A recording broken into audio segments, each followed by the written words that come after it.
വായനാ പക്ഷാചരണത്തിന്റെ ഭാഗമായി കടമ്പോട് ആനന്ദകലാ സമിതി വായനശാലയിൽ PN പണിക്കർ അനുസ്മരണവും സാംസ്കാരിക സമ്മേളനവും സംഘടിപ്പിച്ചു. മറ്റത്തൂർ ഗ്രാമപഞ്ചായത്ത് അംഗം PS അംബുജാക്ഷൻ ചടങ്ങ് ഉദ്ഘാടനം ചെയ്തു.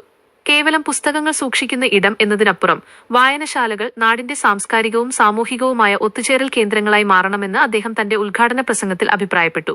PN പണിക്കർ പകർന്നു നൽകിയ വായനയുടെ സന്ദേശം ഉൾക്കൊണ്ട് പുതിയ തലമുറയെ അറിവിലേക്കും നന്മയിലേക്കും നയിക്കാൻ പ്രാദേശിക ഗ്രന്ഥശാലകൾക്ക് സാധിക്കണമെന്നും അദ്ദേഹം കൂട്ടിച്ചേർത്തു. റിട്ടയേർഡ് പ്രധാനാധ്യാപകൻ PS സുരേന്ദ്രൻ ചടങ്ങിൽ അധ്യക്ഷത വഹിച്ചു. ഡിജിറ്റൽ യുഗത്തിലും പുസ്തക വായനയുടെ പ്രസക്തി കുറയുന്നില്ലെന്ന് അദ്ദേഹം ഓർമ്മിപ്പിച്ചു. മൊബൈൽ സ്ക്രീനുകൾക്ക് കീഴടങ്ങുന്ന പുതുതലമുറയെ അക്ഷരങ്ങളുടെ ലോകത്തേക്ക് തിരികെ കൊണ്ടുവരാൻ ഗ്രന്ഥശാലകൾക്ക് വലിയ പങ്കുണ്ടെന്നും ചിന്താശേഷിയുള്ള ഒരു സമൂഹത്തെ വാർത്തെടുക്കാൻ വായന അനിവാര്യമാണെന്നും അധ്യക്ഷൻ വ്യക്തമാക്കി.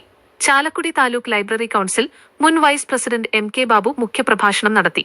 കേരളത്തിലെ ഗ്രന്ഥശാലാ പ്രസ്ഥാനത്തിന്റെ അമരക്കാരനായ PN പണിക്കരുടെ സംഭാവനകളെയും വായന സംസ്കാരത്തിന്റെ വളർച്ചയെയും കുറിച്ച് അദ്ദേഹം സംസാരിച്ചു. ചടങ്ങിൽ റാഫേൽ കോപ്ലി, സജിത രാജീവ്, OS മാധവൻ, ഇമ്മാനുവേൽ ഷാജു, സുശീല രാമദാസ്, KR ശിവശങ്കരൻ, ആലിയ ജോസ് എന്നിവർ ആശംസകൾ അർപ്പിച്ച് സംസാരിച്ചു. വായനശാലാ പ്രവർത്തകരും നാട്ടുകാരും ഉൾപ്പെടെ നിരവധി പേർ ചടങ്ങിൽ പങ്കെടുത്തു.